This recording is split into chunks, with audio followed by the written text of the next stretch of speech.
Selamat datang di channel Alur Donghua. Sebelum menonton, silahkan subscribe, biar Mimin tambah semangat update-nya. Jin Yue jelas bukan sekadar gadis pelayan biasa. Dia lahir di alam Dewa Bulan dan bahkan dipilih untuk melayani calon permaisuri dewa. Statusnya jelas jauh di atas mayoritas praktisi yang tinggal di alam Dewa Bulan. Paling tidak, dia bukanlah orang yang pemalu dan mudah kehilangan akal. Tapi di depan Yunce, dia tidak bisa menghilangkan perasaan tidak nyaman dan gugup yang telah menghantuinya sejak awal percakapan, dan dia terutama tidak berani menatap tatapannya secara langsung. Jin Yue akan memintanya pergi. Yunce tidak tahu apakah dia ingat instruksinya saat dia melihatnya buru-buru meninggalkan daerah itu. Huo Ruli dan yang lainnya saling memandang dan Mu Huanzi akhirnya tidak bisa menahan diri untuk bertanya, alam Song Salju kita berhutang budi kepada permaisuri dewa. Apa yang terjadi? Tapi Yunce dan Mu Bingyun tidak menjawab. Mu Huanzi mengelus jenggotnya untuk mengurangi kecanggungan yang dia rasakan. Hubungan misterius antara Xia Qingyue dan Snow Song adalah hubungan yang sangat disadari oleh Yunce dan Mu Bingyun.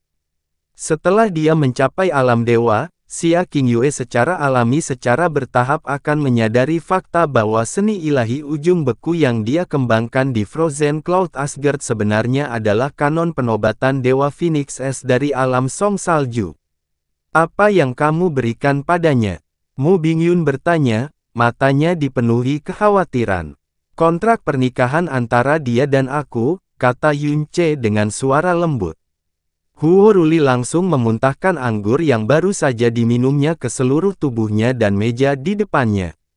Dia segera mencoba untuk membersihkan dirinya dengan bingung sebelum dia menjawab dengan tergagap, aku tidak mendengar apa-apa tadi, tidak ada apa-apa. Seolah-olah dia takut Huo Poyun akan membuka mulutnya dan menanyakan pertanyaan bodoh. Dia mengabaikan penampilannya yang menyedihkan dan meraih Huo Poyun sambil berkata, Poyun, tuanmu masih memiliki banyak hal penting untuk dibicarakan denganmu. Setelah Anda memasuki mutiara surga abadi, bla bla. Kontrak pernikahan antara dia dan aku. Kontrak pernikahan antara Yunce dan permaisuri Dewa Bulan. Itu adalah hal yang tiba-tiba. Faktanya, Huo Ruli, Yan Juhai, dan Mu Huanzi, tiga Divine Sovereign yang agung, semuanya telah diledakkan begitu keras hingga mereka benar-benar tercengang saat itu juga. Berita itu begitu besar sehingga mereka merasa seolah-olah tenggelam dalam gelombang pasang yang tak terbatas dan tak ada habisnya. Aku akan pergi melihat murid-murid kita. Dahi Mu Huanzi dipenuhi keringat dan ketika dia berdiri, dia terhuyung saat tersandung kursinya.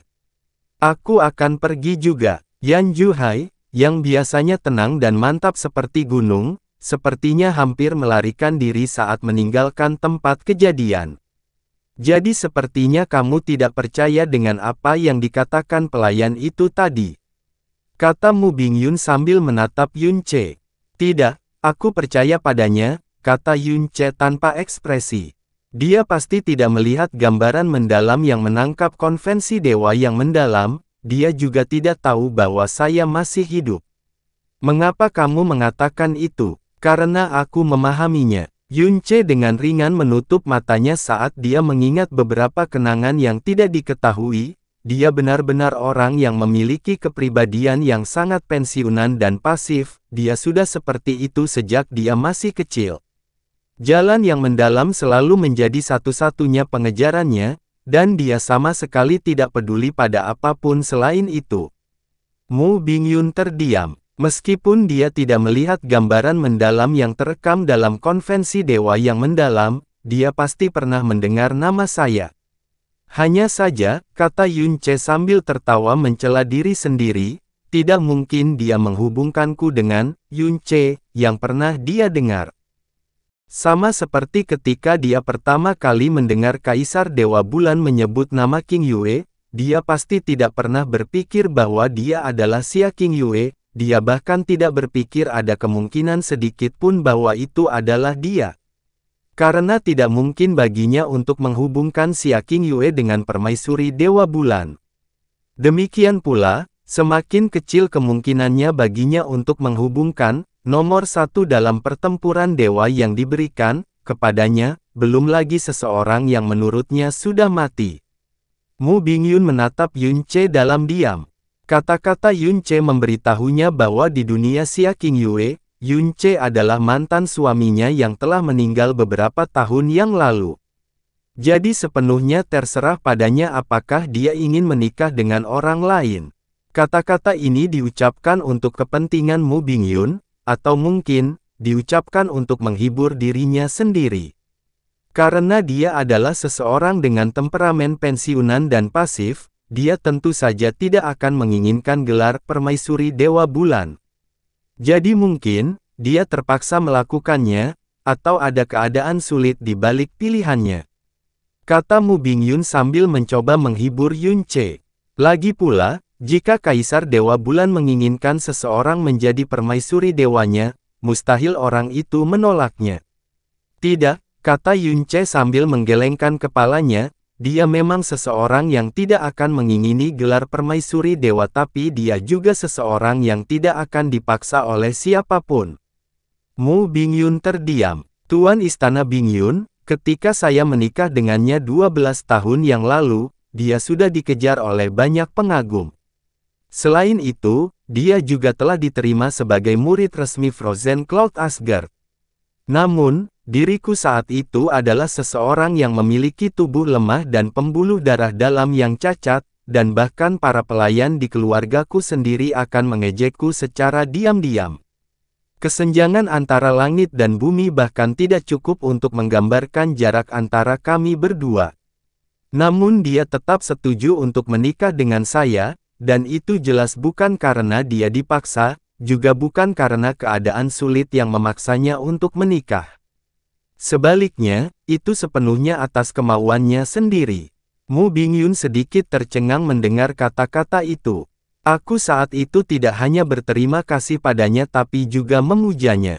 Pada hari pertama kami menikah, aku telah memutuskan dalam hatiku bahwa tidak peduli status apa yang dia miliki, aku pasti akan membuatnya benar-benar jatuh cinta padaku, mungkin juga untuk memuaskan martabatku yang agak menggelikan.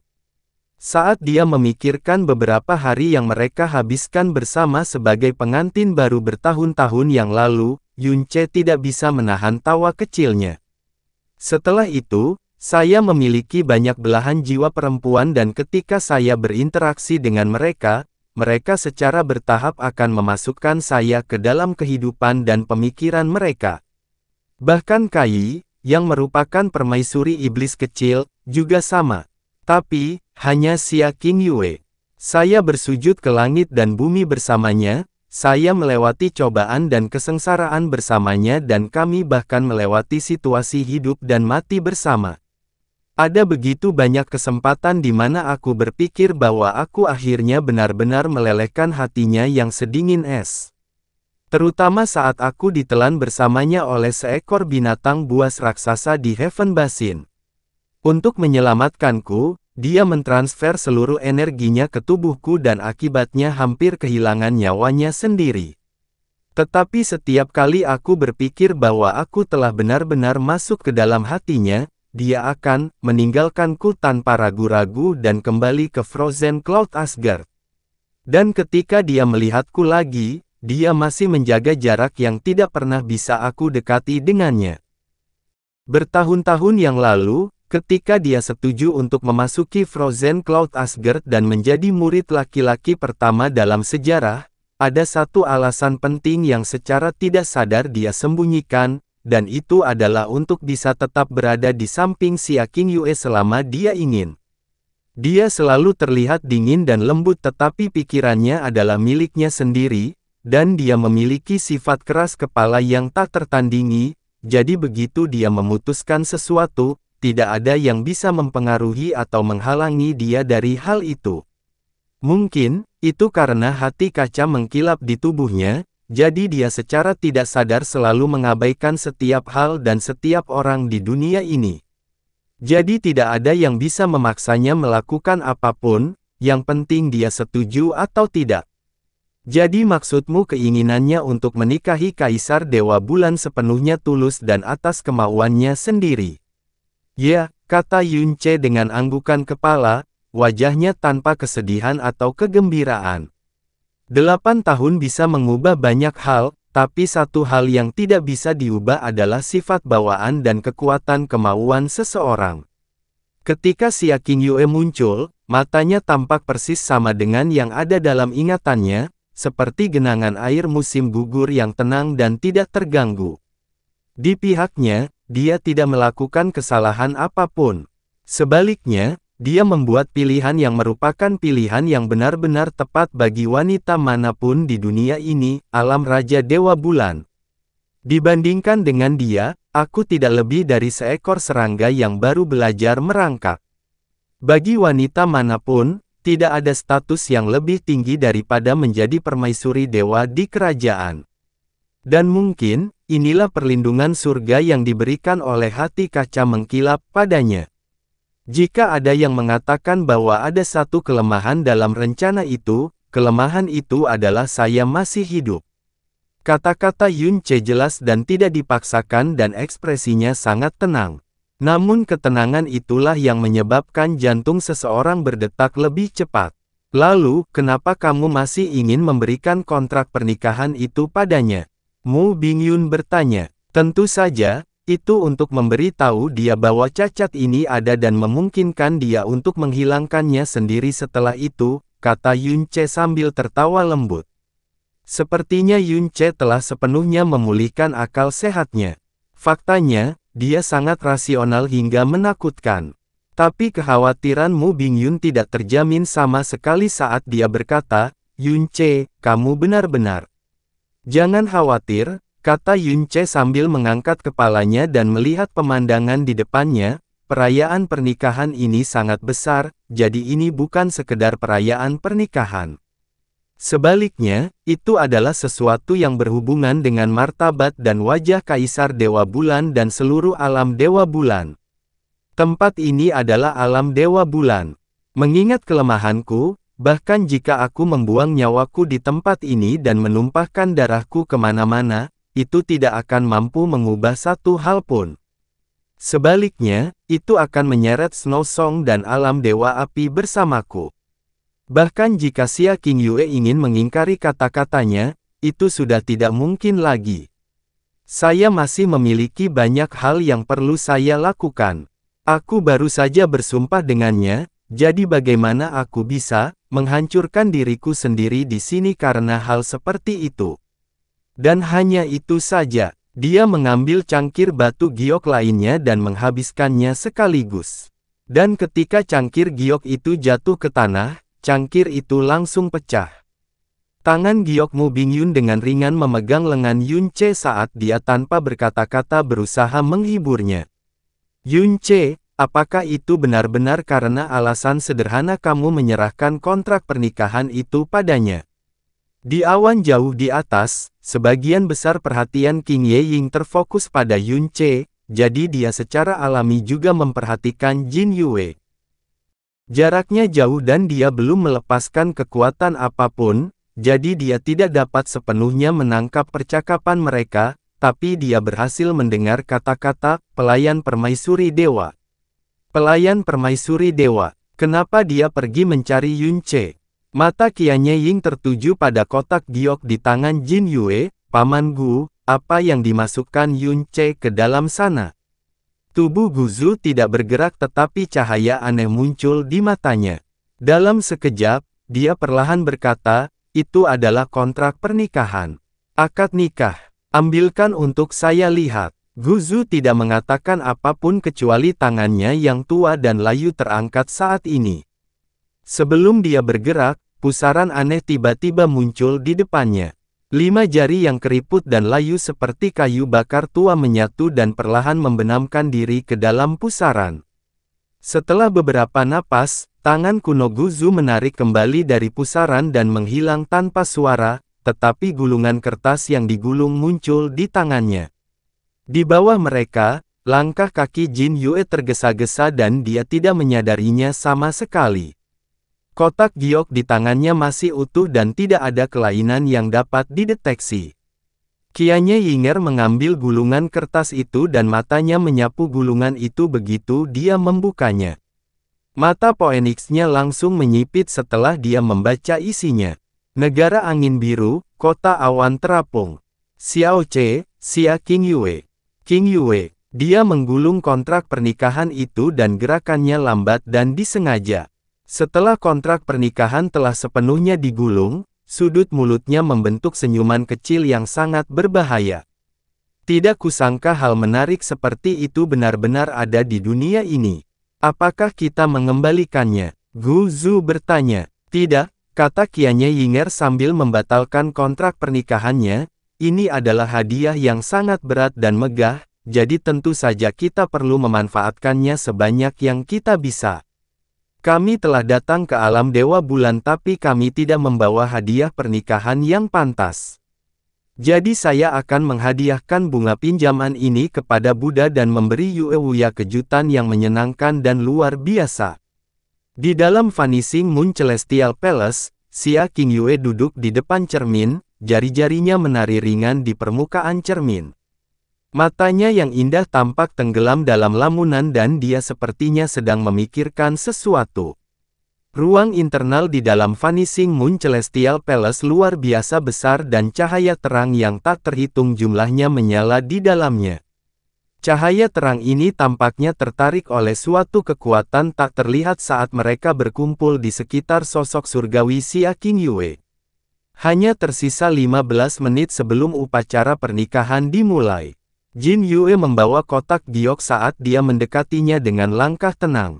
Setelah itu dia berhenti di belakang Xia Qingyue dan membungkuk hormat, "Permaisuri Dewa, aku telah memenuhi instruksi yang telah kau berikan kepadaku sebulan yang lalu, dan menganugerahkan pelet Dewa Bulan kepada alam Song Salju, menyerahkannya kepada murid Song Salju yang lewat, nama Yun Ce." "Itu bagus," jawabnya dengan tenang. "Ada satu hal lagi," kata Jin Yue. "Tuan Yun Ce juga memberikan hadiah kepada pelayan ini untuk dikirim kembali ke Permaisuri Dewa. Dia berkata bahwa dia berharap Permaisuri Dewa sendiri yang akan membukanya secara pribadi."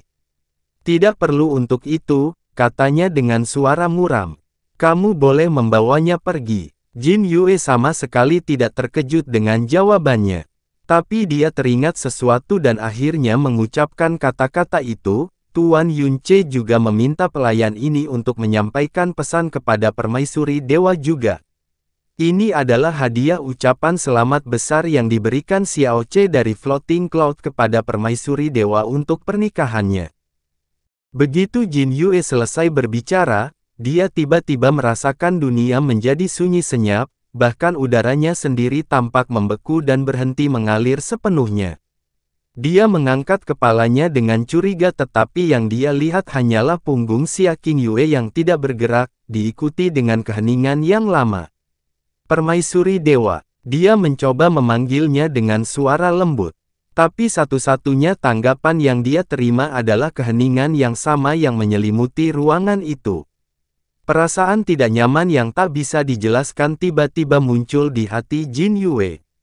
Bibirnya bergerak tetapi saat ini, dia tidak berani menyuarakan pertanyaannya.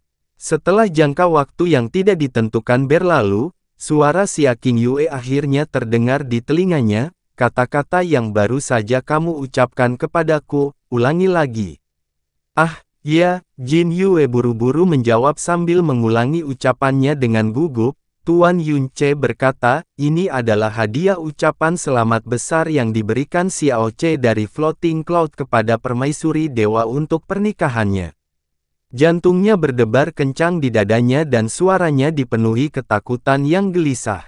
Satu-satunya ketakutannya adalah dia salah mengucapkan satu kata pun. "Di mana dia?" dia bertanya. Akal Jin Yue menjadi agak kacau karena kegugupannya. Apakah Permaisuri Dewa mengacu pada Tuan Yun Ce? Dia duduk di kursi luar, jawab Jin Yue dengan lebih gugup. Pada saat ini, dia tiba-tiba teringat akan reaksi Xia Qingyue ketika dia pertama kali mendengar nama Yun Ce, dan hatinya berdebar kencang. Xia Qingyue berbalik, matanya yang indah tertuju pada kotak giok yang dipegang Jin Yue tinggi-tinggi. Jin Yue, berikan padaku. Ya, Jin Yue berjalan ke depan dan dengan hati-hati meletakkan kotak giok itu di tangan Xia Qingyue. Penampilannya tampak pasif dan acuh tak acuh seperti biasanya, tetapi ketika dia membuka kotak giok, Jin Yue melihat jari gioknya sedikit gemetar. Kotak giok itu dibuat dari batu cahaya bulan, penampilannya berkilau dan tanpa celah, dan saat Xia Qingyue memegangnya, kilaunya meredup di kulit putihnya, yang lebih berkilau dan berkilau daripada batu giok putih itu sendiri. Kotak giok dibuka tetapi tidak ada apapun di dalamnya. Tidak ada apapun di dalam, kata Xia Qingyue dengan suara lembut. Ah! Jin Yue tercengang mendengarnya. Dia buru-buru mengangkat wajahnya ke arah kotak giok dan setelah melihatnya, wajah cantiknya kehilangan semua warnanya. Dia berkata dengan suara cemas. Bagaimana bisa kosong? Saya pribadi menyaksikan Tuan Yun Ce memasukkan sesuatu ke dalam kotak ini. Terlebih lagi, lebih jauh lagi, kotak giok ini selalu ada di tangan pelayanmu, dan bahkan belum ada seorang pun yang pernah menyentuhnya sebelum kamu. Apa yang dia masukkan ke dalam? Xia Qingyue bertanya ketika jari yang panjang dan ramping bergerak dengan ringan di dalam kotak giok dan alisnya yang berbentuk bulan sabit bergerak-gerak hampir tanpa terasa. Itu adalah gulungan kertas yang digulung. Pelayan ini, sungguh, secara pribadi menyaksikan dia memasukkannya ke dalam. Jin Yue sangat gugup hingga dia mulai gemetar. Xia Qingyue terdiam beberapa saat sebelum dengan ringan menutupi kotak giok tersebut. Ada jejak distorsi dimensi baru-baru ini di sekitar tepi kotak giok. Objek yang ditempatkan di dalamnya ditangkap oleh seseorang dengan kemampuan superlatif untuk mengendalikan energi dimensional. Dia tidak terkejut atau bingung dengan kejadian ini. Dia juga tidak menjadi cemas atau marah. Dari awal sampai akhir, dia sangat tenang dan tenteram, seolah-olah riak emosinya tidak akan pernah muncul. Ah! Mulut Jin Yue terbuka lebar, dia benar-benar bingung. Kamu boleh pergi. Dia berbalik lagi. Dewa, permaisuri dewa. Kamu boleh pergi. Ini bukan salahmu. Seseorang tidak dapat mendengar emosi apapun dalam suaranya. Jadi setidaknya, tidak ada nada menuduh dalam suaranya. Dimengerti, pelayan ini akan memintanya pergi. Jin Yue mundur 2 langkah sebelum dia pergi, dipenuhi kecemasan dan ketakutan. Istana langit bulan hilang sekali lagi menjadi lautan yang tenang. Dia berdiri di sana dengan tenang sambil perlahan menutup matanya. Saat sepasang mata indahnya terpejam, dunia di dalam Vanishing Moon Celestial Palace segera kehilangan kilau terindah dan terindahnya. Di dalam dunia yang sunyi itu, dia tetap diam untuk waktu yang sangat lama, dan seolah-olah waktu terhenti. Hingga suara langkah kaki memecah ketenangan yang hening itu. Hehe, Qingyue, ini akan segera dimulai, jadi persiapkan dirimu. Kaisar Dewa Bulan melangkah mendekat, senyum tulus di wajahnya. Ini mungkin hari paling membahagiakan sepanjang hidupnya. Saat suara Kaisar Dewa Bulan turun, mata indah Xia Qingyue terbuka saat dia perlahan berbalik. Ayah angkat, bisakah Qingyue mengajukan satu permintaan? Oh, keterkejutan dan keheranan muncul di wajah Kaisar Dewa Bulan. Bisakah ayah angkat menganugerahkan Vanishing Moon Celestial Palace kepada Qingyue? Dia berbicara pelan-pelan, setiap kata seringan awan kapas. Hahaha, Kaisar Dewa Bulan tertawa terbahak-bahak saat kegembiraan benar-benar muncul di wajahnya. Qingyue, selama bertahun-tahun kamu berada di sini, ini adalah pertama kalinya kamu meminta sesuatu dariku. Hebat, ini sungguh luar biasa.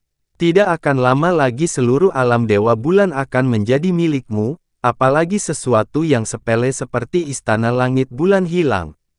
Permintaan Qingyue telah menyebabkan suasana hati Kaisar Dewa Bulan semakin membaik, tetapi karena kamu menginginkannya, maka aku akan memberikannya padamu sekarang. Bahkan sebelum suaranya jatuh, Kaisar Dewa Bulan membuat gerakan besar dengan tangannya saat cahaya ilahi berwarna putih berkilau bersinar darinya sebelum dikeluarkan sepenuhnya dari tubuhnya. Dalam sekejap, semua lampu di Istana Langit Vanishing Moon menjadi redup. Kaisar Dewa Bulan membuat gerakan yang berbeda dan pilar cahaya ilahi itu sudah terbang menuju Xia Qingyue, sebelum bergabung ke dalam tubuhnya. Dalam waktu yang hampir bersamaan, cahaya berkilau yang telah padam dalam waktu singkat menyala kembali, menyebabkan dunia internal Istana Langit Bulan hilang diselimuti lautan putih bersinar. Vanishing Moon Celestial Palace diakui publik di alam dewa sebagai kapal perang tercepat yang pernah ada, dan juga merupakan harta paling berharga di alam Dewa Bulan. Di masa lalu, tempat itu selalu menjadi milik Kaisar Dewa Bulan berturut-turut. Namun saat ini, Xia Qingyue hanya mengucapkan satu kalimat pendek, dan dia tidak ragu-ragu sedikit pun, tetapi hanya memberikannya padanya. Terlebih lagi, dia sepertinya melakukannya dengan sangat gembira. Saya berterima kasih kepada ayah angkat karena telah mengabulkan permintaan saya, katanya sambil sedikit membungkuk hormat. Hehe, selama kamu bahagia. Kamu tidak perlu berterima kasih padaku untuk apapun, kata Kaisar Dewa Bulan sambil tersenyum tipis sebelum dia berbalik dan berkata, upacara pernikahan akan dimulai sekitar 5 menit lagi, jadi buatlah persiapan terakhirmu. Ini akan menjadi hari terpenting bagi alam Dewa Bulan di tahun-tahun mendatang. Ayah angkat, Xia Qingyue tiba-tiba berkata sambil menghentikan kepergian Kaisar Dewa Bulan, Qingyue ingin mengatakan sesuatu. Saya mohon agar Anda selalu mengingat ini. Oh, Kaisar Dewa Bulan berputar ke arahnya saat kebingungan muncul di wajahnya. Dia dapat dengan jelas merasakan ada sesuatu yang aneh pada Xia Qingyue saat ini. Tapi, mungkin karena suasana sekitar kejadian hari ini, sehingga tidak terlalu menimbulkan kejutan atau kecurigaan dalam dirinya. Di masa depan, apapun yang terjadi, Qingyue tidak akan pernah mengecewakan alam Dewa Bulan. Setelah dia mengucapkan kata-kata itu, dia menutup matanya.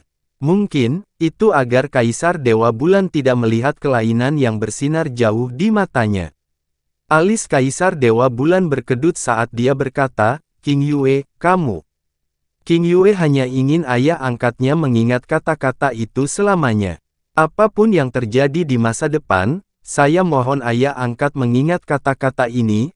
Lanjutnya, setiap kata sangat lembut, seolah-olah dia berada di dalam mimpi. Kecurigaan berkembang di hatinya ketika Kaisar Dewa Bulan berdiri di sana dengan ekspresi kosong di wajahnya.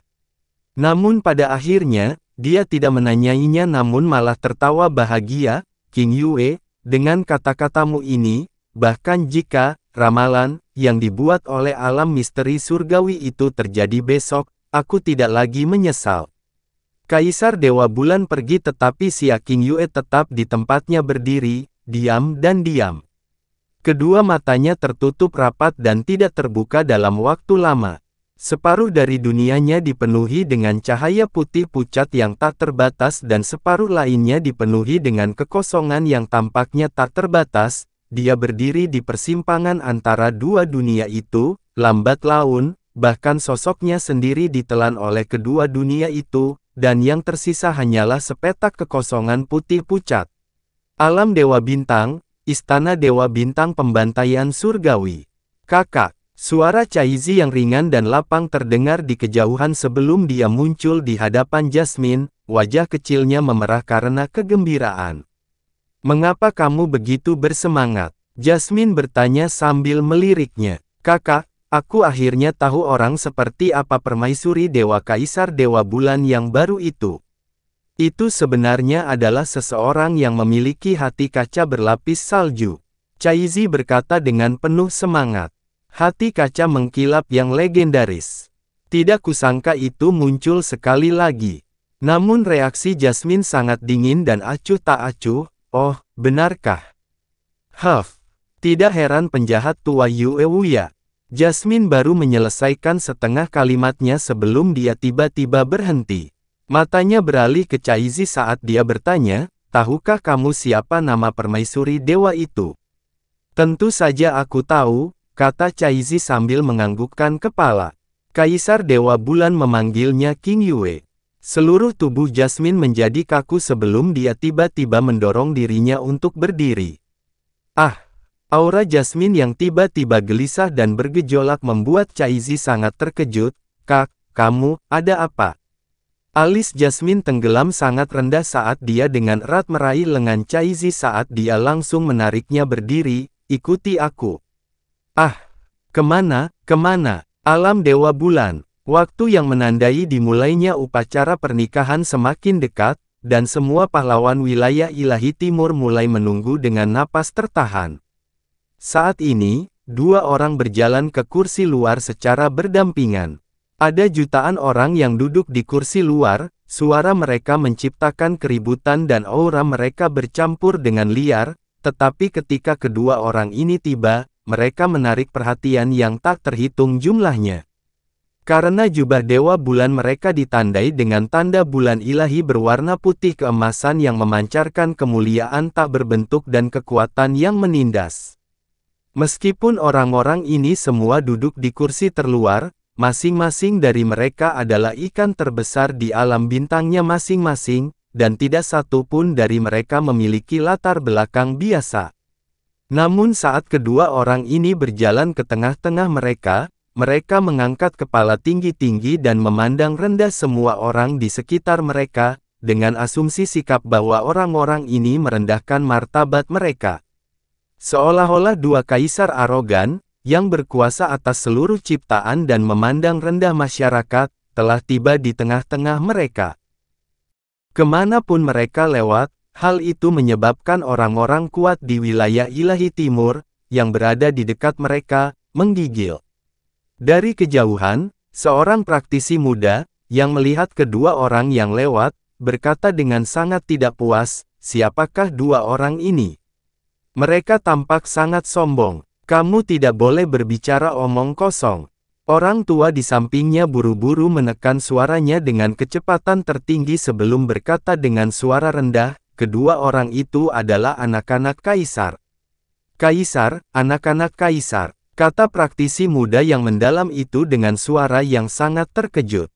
Jubah Dewa Bulan yang mereka kenakan dan tanda bulan ilahi yang tertulis di pakaian itu adalah simbol status mereka sebagai anak-anak seorang kaisar dewa.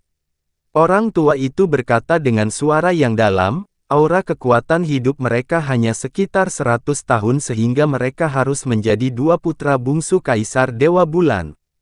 Aneh, apa yang dilakukan kedua pangeran ini di kursi luar?